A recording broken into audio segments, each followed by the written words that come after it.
Galera, Verdão estreia com vitória no Campeonato Brasileiro, estreando com o pé direito, conquistando os primeiros 3 pontos no Brasileirão. Placar magrinho, 1-0, o Rios marcou o gol da vitória, mas o importante foi os 3 pontos. Vamos dar uma olhada aqui, o pessoal do Linha de Passe da ESPN Brasil, analisando, falando desse jogo do Palmeiras, dessa vitória importante. Deixar os créditos do vídeo aqui ao canal oficial da ESPN Brasil, vou estar deixando o link na descrição. Torcedor do Verdão, já chega deixando aquele like, aproveita também, já se inscreve, ativa o sino, tem vídeo aqui todos os dias, então se inscreve aí para você estar recebendo em primeira mão todas as informações do Verdão. Mas agora, bora pro vídeo, galera. Começando Linha de Passe, seja bem-vindo, seja bem-vinda, começou o Campeonato Brasileiro, e o que começou junto com o Campeonato Brasileiro? As arbitragens ruins, as polêmicas, gramados ruins, olha só o que aconteceu lá em Goiás, hein? Teve gente até com alguns equipamentos ali para dar uma segurada ali nos buracos que tinha no gramado, cheio de areia. Ai, é só a primeira rodada, então prepare o seu coração, porque vem mais 37 por aí. Se for do jeito que foi a primeira, vai ser difícil. A gente vai tentar falar de futebol aqui. Vamos pegar carona no jogo do Palmeiras, né, que venceu o Vitória. O atual campeão estreia com vitória no Campeonato Brasileiro. Aliás, o atual bicampeão brasileiro começa com vitória também. Então a gente vai pegar carona nesse jogo que não teve polêmica de arbitragem, mas já tudo sobre a vitória do Flamengo, o empate do Corinthians, a vitória do Vasco para cima do Grêmio, jogos polêmicos, tudo isso com os comentários do Renato Rodrigues, do Eugênio Leal, do André Kfouri, do Breiler Pires e a sua participação. Rodando já as imagens da vitória do Palmeiras, que hoje teve mais uma vez o Estevão entre os titulares. André Kfouri, vou começar com você, porque você está animadaço com a primeira rodada do Campeonato Brasileiro. Sempre animado no Linha de Passe e nos demais programas da nossa grade de programação. Boa noite, William. Boa noite, Breiler, Eugênio, Renatinho. Uma ótima noite a todos. Excelente semana. E o Palmeiras quebrou a invencibilidade de 23 jogos do Vitória no estádio que não dá para ver as linhas, né? Veja só. Isso também. No gramado, né? Não o estádio. A questão é o gramado. Você falava do gramado. Olha aí. só. Olha, ó. Algumas partes, pelo menos a transmissão pela televisão, você tem dificuldade para enxergar as linhas do gramado. Esse é o gol do Richard Rios, que deu a vitória ao Palmeiras numa bela jogada. O Hendrick participou de maneira muito inteligente, porque o toque de cabeça dele para o meio faz com que a jogada volte para o centro da área e tem o desvio na finalização do Rios. Mas, claro, ele tentou fazer o gol, essas coisas acontecem. Isso aconteceu no primeiro tempo, no segundo o Palmeiras controlou o jogo. Não sofreu praticamente nada, poderia ter feito o segundo, né? O goleiro do Vitória cometeu uma falha, soltou uma bola aos pés do Rony e o Rony não conseguiu concluir a jogada. E o Palmeiras vence o campeão baiano fora de casa, começa o campeonato com esse resultado que, como eu disse, quebra uma longa invencibilidade do Vitória no seu estádio. E o Palmeiras, que é o atual campeão, dá o primeiro passo muito bem dado. Foi brilhante? Não foi. Foi sério? Sim, foi competitivo. Soube colocar o jogo nos moldes que lhe interessam e assim venceu mais uma vez. O Palmeiras, do William, por amostra de trabalho, é o time mais confiável do futebol brasileiro. O elenco do Flamengo é mais uma boa definição. O elenco do Flamengo é mais talentoso, mas até agora com o Tite nós vamos poder falar sobre isso. Não mostra aquilo que as pessoas, de maneira geral, querem ver em relação a esse potencial. Perfeito. O elenco do Atlético Mineiro tem muitos jogadores decisivos. Hoje foi prejudicado pela arbitragem, nós também vamos falar durante o Linha de Passe, mas está no início de trabalho, muito no início de trabalho. A amostra do Palmeiras, de jogo, de desempenho e de conquistas, é uma amostra confiabilíssima. E o Palmeiras é o time a ser perseguido, um deles, mas talvez seja o time a ser perseguido nesse Campeonato Brasileiro. E outra, no elenco que tem, né, Eugênio, hoje uma demonstração usando com inteligência, me parece, porque hoje poupou Gustavo Gomes, hoje poupou Piquerez, o Zé Rafael também, né, que já vem sendo ausência, o Aníbal, que era o cara que tinha jogado todos os jogos, O Flaco Lopes acabou entrando no segundo tempo, mas poupado no primeiro tempo, ele entra com o Estevão, ele entra com o Hendrick, ele entra com o Rony, usando também o elenco que tem com inteligência e conseguindo os resultados, Eugênio. Tudo bem? Tudo bem, William? Boa noite para você, para os companheiros, para os fãs de esportes. Boa noite. Eu acho que sim. Esse uso com inteligência, né, o que a gente chama de rodízio. Rodízio. Isso é obrigação para os times que vão disputar o Campeonato Brasileiro, que estão disputando, né? Brasileiro, Libertadores ou Sul-Americana, Copa do Brasil, etc, Copa do Nordeste e outras Copas que tem por aí. Porque não tem como você encarar um calendário achando que vai jogar só com aqueles mesmos 11. Não vai ser assim. E o Palmeiras não é o único, né? Outros clubes também começaram o campeonato ali rodando um pouco o elenco. Eu acho que, em função disso, porque isso não vinha sendo exatamente o padrão do Palmeiras. Ele vinha jogando mais ou menos com a mesma base. É claro que se de um jogo para outro você troca um ou outro jogador por lesão, por suspensão, etc. Que agora apertou, né? Mas agora vai ter que começar a usar isso. O que eu percebi hoje e percebi também contra o Liverpool na quinta-feira, né? Quinta-feira. Foi o jogo que fechou a rodada de Libertadores. Foi que em muitos momentos o Palmeiras ele perde um pouco do seu futebol coletivo em termos de ser um time mais compacto em campo, um time mais equilibrado nas ações ofensivas e defensivas. Eu vejo em alguns momentos alguns jogadores apostando em jogadas individuais, perdendo bola e tomando contra-ataque, e o time vai, o time vem. Às vezes, no segundo tempo contra o Liverpool, melhorou. No primeiro tempo foi um jogo de lá e cá o tempo inteiro, que não é o Palmeiras. O Palmeiras, quando vai com todo mundo. Quando volta com todo mundo. É um time muito compacto, muito coletivo. E hoje aconteceu isso em alguns momentos, e quinta-feira aconteceu também. Estou colocando na conta dessas muitas mudanças. Porque você perde aquela conexão natural, os movimentos óbvios que todos já sabem. Quando um sai, o outro sai também. Ou quando alguém tem a bola na frente, segura um pouquinho para dar tempo dos outros chegarem. Não sai driblando, porque quando você sai driblando, você vai perder. E talvez por terem alguns jovens, né? Pelo Palmeiras ter alguns jovens nessas últimas partidas aí, né? O Estevão, o Luiz Guilherme e outros que têm entrado ali, talvez estejam um pouco fora desse padrão ainda de um time que vai jogar junto o tempo inteiro. Mas é questão de ajuste, porque a gente sabe que a base está ali. Trabalhar para todo mundo que entrar entender os momentos de avançar em bloco, de defender em bloco, para evitar desgastar mais fisicamente a equipe. Quando você perde a bola e volta todo mundo correndo, você vai gerar mais cansaço, desgaste, e isso vai ser um problema. Agora, se você me permite sair rapidamente do Palmeiras, porque a gente está aqui falando de uma rodada como um todo, só vi um time jogar um futebol realmente interessante nessa primeira rodada.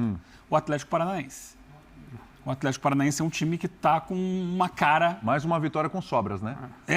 E contra um time que não é fácil, né? Claro. O Cuiabá. Você vai dar o desconto que o Cuiabá foi direto da Venezuela, não passou em casa, porque tem essa questão também de logística, que o Cuiabá não está acostumado, porque lá, no estádio dele, o gramado é um gramado mais fofo mesmo, mais lento, que dita um ritmo diferente ao jogo. Talvez ele tenha sentido a dificuldade de um gramado mais veloz na arena, mas independente disso, o que a gente viu o Atlético fazer meio de semana, é contra o time fraco. Contra o time fraco fez 6. Isso. E outros contra times fracos não fizeram nada disso. E fazer com o Cuiabá, no primeiro tempo de treino, o Cuiabá em 90 minutos deu um chute. Então eu acho que é um time para a gente ficar de olho, porque também tem elenco, tem peça de reposição e tá girando. O Fernandinho deu uma assistência por segundo mais gol, uma do participação Canóbio, importante dele. Parece um lance simples, ele sai meio na cara do goleiro pelo lado direito e ele só rola a bola para trás para o Canóbio fazer o gol. Os grandes jogadores tornam o jogo simples, né? Sim. Aí alguém elogia, não, mas isso aí eu também faria. Tá bom. Não brinca, não faria, né? E é melhor não fazer esse tipo de comentário. Mas o Fernandinho, que já brilhou no meio de semana nesse jogo em que o Atlético venceu por goleada, hoje fez mais uma ótima atuação e essa assistência, para quem sabe, o Atlético realmente começa muito bem o Campeonato Brasileiro e na Copa Sul-Americana, claro, também. Expectativa nos dois caminhos aí do Atlético Paranaense. Breiler, no meio da semana, todo mundo olhou e falou, caramba, olha o Estevão aí, hein? Titular, menino arrebentou, fez gol, foi bem demais no jogo, para muitos o melhor da partida, mesmo com as 3 assistências do Rafael Veiga. E hoje, titular mais uma vez, como é que foi o Estevão? Boa noite, William, Boa noite. companheiros. Boa noite. Uma atuação mais tímida do Estevão, e é normal um jogador de 16 anos oscilar, e não vi uma partida ruim dele, um jogador até participativo. O jogo do Palmeiras não estava passando tanto ali pelo lado direito, pela ponta no primeiro tempo, então é natural que ele tivesse ali uma atuação um pouco mais discreta, mas é um jogador que tem uma projeção muito grande e o torcedor do Palmeiras não pode ter essa expectativa que não aconteceu nem com o Endrick. O Endrick também não entregou em série dessa maneira, mas continuo vendo a embora tenha tido uma atuação abaixo, na minha visão, um jogador com muito potencial. E até as mexidas que o Abel faz no segundo tempo é mais para tentar manter a intensidade do time, como o Eugênio citou. Palmeiras, por ter uma exigência alta de intensidade, sempre exige muito no aspecto físico. Os jogadores precisam estar sempre 100% ou no aspecto físico ou mental. E quando ele troca no segundo tempo, ele mantém ou tenta manter essa rotação e o Palmeiras até cria boas chances de ampliar o placar no segundo tempo. Rony acabou desperdiçando uma oportunidade ali no vacilo da defesa do Vitória. Então, com o Luiz Guilherme no lugar do Estevão pelo lado direito, o Lázaro do lado esquerdo ganhando um pouco mais de confiança, aos poucos vai se integrando. O Lázaro pode ajudar muito esse time. Muito, muito. E é um jogador que a gente percebe que precisa se soltar. E é normal que no Palmeiras do Abel, alguns jogadores demorem um pouco mais. E o Lázaro está se soltando aos poucos. Então, com esses dois pontas e Flaco Lopes e Rony fazendo uma dupla de ataque, no segundo tempo o Palmeiras cresceu de novo e teve ali boas oportunidades. Não fosse o goleiro do Vitória, o Lucas Arcanjo, falhas ali na definição do Palmeiras, poderia ter saído até com um placar mais confortável. E esse tipo de atuação, embora não encha os olhos, o torcedor do Palmeiras não esteja ali super empolgado com o que o time jogou, tanto contra o Liverpool quanto agora contra o Vitória, precisa valorizar o que o time tem feito, porque é um time sempre competitivo e um time que sempre vence, mesmo nos cenários mais adversos. É difícil ganhar do Palmeiras. Esse ano só perdeu uma até agora. Queira ou não, por mais que exista uma diferença técnica do time do Vitória para o Palmeiras, são 23 jogos de invencibilidade jogando no Barradão e muita gente pode menosprezar pelo fato do Vitória ter vindo da Série B, ter pegado boa parte dessa invencibilidade num cenário ali de concorrência inferior, mas até mesmo contra o Bahia. No clássico local, nos 2 jogos no Barradão, foi superior e com ritmo, pressionando no jogo da final. Então, o 3-2, martelando o tempo inteiro até conseguir a virada. Então, é um time que tenta jogar no seu estádio, não fica acuado. E o Palmeiras não deixou o Vitória imprimir esse volume, imprimir esse ritmo. Isso é muito mérito de um time que é acostumado a esse tipo de adversidade e lida muito bem com isso. Então é uma vitória importante, uma vitória que mostra que o Palmeiras está muito focado na briga pelo tricampeonato brasileiro. Foi bom você tocar nesse ponto aí de o Palmeiras meio que controlar a situação, não passar perrengue contra o Vitória, né? E você citou, como é que foi, André, que é o time mais... Confiável. Acho que isso fica muito claro, né, Renatinho? Porque assim, no meio de semana, embora um primeiro tempo abaixo, um primeiro tempo ruim, ainda mais com aquele gol ali no final, então, você fala, o Palmeiras vai virar esse jogo. O Palmeiras vai vencer o jogo. O Palmeiras vai ganhar, e o Palmeiras vai lá e ganha o jogo. E hoje, em nenhum momento, a sensação foi de que o Palmeiras poderia perder o jogo ou sofrer um empate. Claro que o Vitória tem uma chance de outra, são 90 minutos, o adversário vai ter chance, mas... é um time que parece ter o controle da situação, pelo menos até esse momento. Vai ter adversários difíceis, vai ter o Inter, vai ter o Flamengo, é uma sequência dura, né? Depois tem o Independente Del Valle pela Libertadores, mas é um time que ele não perde o controle da situação, é impressionante, né? Boa noite. Boa noite. Boa noite, amigos. Fã do Esporte está acompanhando a gente. Eu acho que esse controle já foi até maior. Eu concordo muito com o Eugênio que neste ano o Palmeiras tem momentos que o jogo fica meio cai lá. Isso não é pro Palmeiras. Tanto é que nos momentos que o Palmeiras controla hoje são os momentos que ele tira a velocidade. O time do Vitória é um time de muita mobilidade. Exatamente. Entendeu? Segurou. Ele começa a picar o jogo, ele começa a segurar. Uma bola que você recupera, por exemplo, você já não acelera, você tira a velocidade, faz o Vitória baixar a marcação para correr mais campo. Mas é um time, vamos dizer assim, que ele transita entre as fases do jogo de maneira muito natural, né? Os jogadores sabem o que eles precisam fazer quando eles perdem a bola. Eles sabem por onde sair quando eles recuperam a bola. Eles sabem o que fazer quando eles estão instalados no campo do adversário com a bola, quando eles estão atrás da linha da bola. Isso nada mais é que muito tempo de trabalho. E você falava em desamarrar jogo, por exemplo. O jogo contra o Liverpool. 1-0 para o Liverpool. Como é que o Palmeiras faz o gol de empate que já leva para o intervalo numa outra situação? Bola parada. Exatamente. E é algo que o Palmeiras tem muita variação de bola parada, muito. Porque ele tem uma comissão técnica que trabalha há muito tempo. Então você pode... durante tanto tempo, você pode trabalhar essas jogadas dentro do CT, no dia a dia, no mínimo prazo que você tem para treinar, que é algo no Brasil que é complicado, você não tem muito tempo para isso. Mas eu tenho muito essa impressão, é um time que o futebol, você não se tem 100% de controle no futebol nunca. É um esporte que é muito difícil você ter controle. Mas eu acredito muito que quanto mais você controla, mais perto você está da vitória. Então é um time, e o time titular, eu acho que não ter esse controle em alguns momentos desse jogo contra o Liverpool tem a ver de não ser aquela estrutura principal. Sim, claro. Porque quando essa estrutura principal entra em campo, é um time que consegue controlar um pouco mais. É um Palmeiras que a gente está falando de rodar elenco.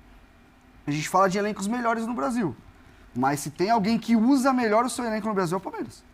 E o Palmeiras consegue aumentar seu elenco. Os 2 volantes do Palmeiras que jogaram hoje, eles já foram titulares em algum momento. Sim. O Gabriel Menino já foi titular, o Richard Rios já foi. Aí você traz o Aníbal Moreno. E dentro do próprio Paulistão, o Palmeiras fez muito isso. Jogou com o Rafael e Rios, com o Zé Rafael e Rios. Jogou com o Aníbal, jogou com... Eu tenho a impressão de que se a gente pegar a minutagem dos jogadores, talvez seja o mais equilibrado. E o Palmeiras usou o Paulista para fazer essas variações, para ver o Gomes como lateral, ora como zagueiro. Aí você joga às vezes com o Mike, joga às vezes com o Marcos Rocha. Então, assim, é muito do controle. É óbvio que tudo isso tem algo científico ali. As substituições do Palmeiras, me parece que elas são até meio que pré-estabelecidas ali pela comissão técnica, pelos testes. Hoje o Flaco vai jogar no máximo 30 minutos, porque ele vem de uma carga. Então, assim, é trabalho, cara. É trabalho e não dá para falar só do Abel quando você fala do Palmeiras. É falar de um clube que tem processos muito bem definidos, que tem pessoas em diversas áreas muito competentes. Então é isso. E aí, quando você tem um jogo que você não é brilhante, que nem o Palmeiras foi com reserva contra o São Lourenço e não perdeu o jogo. Sim. Começou mais ou menos ali no jogo, segundo tempo aumentou o ritmo, jogou, foi lá e trouxe um ponto. Então, assim, é muito difícil enfrentar o Palmeiras, como eu falei, os jogadores, eles sabem o que fazer a cada momento do jogo. É um time muito atento a detalhes. A bola do Everton na final do Paulista, rápida, é um detalhe. Sim. Rapidinho, por mais que muita gente questione já está rolando ou não e tal, mas é um detalhe. É um lateral que você bate rápido, é uma comunicação. Então, é tudo muito natural nesse Palmeiras. E mesmo quando sofre, e hoje não foi realmente um jogo maravilhoso, nem que sofreu. ele consegue na marra. Ele é um time, vamos dizer assim, o Mas Palmeiras também não sofreu, né? isso. Não dá pra dizer que sofreu. É um Nada, time no segundo encardido. tempo não aconteceu nada. Isso, é um time encardido, cara. Exatamente. Agora, No bom sentido, claro. Não, sim. E já eu quero falar da sequência do Palmeiras, porque é uma sequência pesada agora de jogos, adversários, inclusive adversários que a gente está colocando na briga pelo título brasileiro, que muita gente coloca, tem altitude no meio do caminho, já vou falar sobre isso. Já a gente fala dos outros jogos de hoje, as polêmicas de arbitragem, nossa, no jogo do Flamengo, no jogo do Corinthians e Atlético, no jogo do Vasco. Galera, é isso. Palmeiras vence o Vitória, jogo fora de casa, estreando com o pé direito no Brasileirão. Uma vitória importante, apesar do placar ter sido magrinho, mas importante foi que 1-0 dá os mesmos 3 pontos, né? Uma vitória importante. O Rios que marcou o gol. O Vitória que vinha numa sequência muito boa, sem perder dentro da sua casa. Se não me engano, 23 jogos. Hoje o Palmeiras conquistando aí esses primeiros 3 pontos no Brasileirão. Ontem começou o Brasileiro. Hoje o Palmeiras fazendo a sua partida. Uma vitória para dar confiança, para dar moral para a sequência dos próximos jogos. E agora é trabalhar, né, se preparar para a sequência. Meio de semana já tem a próxima rodada do Brasileirão. Final de semana também o Palmeiras pega o Flamengo. Mas primeiro é focar nesse jogo do meio de semana. Semana que vem também já tem Libertadores. Agora para frente aí não tem mais tempo para muita coisa, né? Muitos jogos aí, o calendário bem apertado. Mas o Verdão, que é o atual campeão brasileiro, estreando com o pé direito, uma vitória, seus primeiros 3 pontos. Aí aguardar a sequência dos próximos jogos, não só do Brasileiro, mas também Libertadores. Logo mais também vai ter, né, a terceira fase da Copa do Brasil. Deixa a sua opinião nos comentários, o que você achou da partida. Deixa o like também para estar fortalecendo o nosso trabalho. Valeu e até a próxima, galera.